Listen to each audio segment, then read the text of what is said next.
That end in the mind.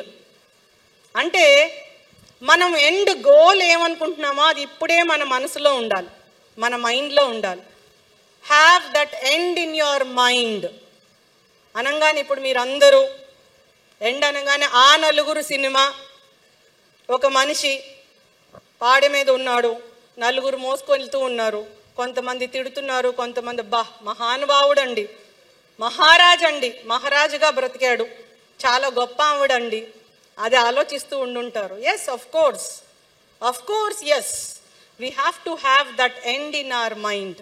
అట్లాంటి ఆలోచన ఆ నలుగురు ఆ రోజు మాట్లాడే 4 మాటలు ఎలా ఉండాలని మనం ఈరోజు అనుకుంటున్నామో, that is having that end in our mind. Number 2, అది మంచివారు అనిపించుకోవాలంటే ఇప్పుడు బిహేవియర్ ఎలా ఉండాలి, గొప్పవాడు అనిపించుకోవాలంటే ఇప్పుడు బిహేవియర్ ఎలా ఉండాలి, మహానుభావుడు అనిపించుకోవాలంటే ఇప్పుడు బిహేవియర్ ఎలా ఉండాలి.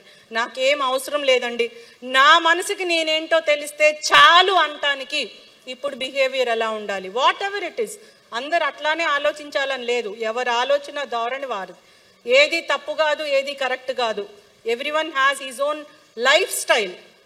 So second one is you have to have that end in your mind. నేను ఇది సాధించాలి, నేను ఈ స్టేజ్కి రీచ్ అవ్వాలి, ఆ స్టేజ్కి నేను రీచ్ అవ్వాలంటే ఇప్పుడు ఎట్లా బిహేవ్ చేయాలి, ఆ క్షుధ ఉండాలి, అటువంటి ఆకలి, అట్లాంటి తపన ఉండాలి. Number 2. Number 1, I am the creator of my own destiny. I am responsible. ఆ రెస్పాన్సిబుల్గా ఉండేది ప్రొయాక్టివ్, క్రియాశీలకమైనటువంటి వ్యక్తిత్వం అయితే. 2, లాస్ట్ దశలో ఎలా ఉండాలనుకున్నావో దానికి తగ్గట్టుగా ఇప్పుడున్నటువంటి లాస్ట్ దశ అనగానే మేడం మేము 20లోనే ఉన్నాం, మీరు 60, 80 మాటలు మాట్లాడొద్దు అంటారేమో. I'm not telling end of your life. Maybe it may be the end of your schooling, end of your college, end of your post-graduation, whatever. You have to have that end in your mind. ఆ లక్ష్యం కోసం మనం తపిస్తూ ఉంటే ఖచ్చితంగా ప్రతి నిమిషము కూడా వృధా కాకుండా సద్వినియోగపరుచుకునేటటువంటి ప్రయత్నం అందరూ చేస్తారు. సెకండ్ వన్ ఏంటండి, అది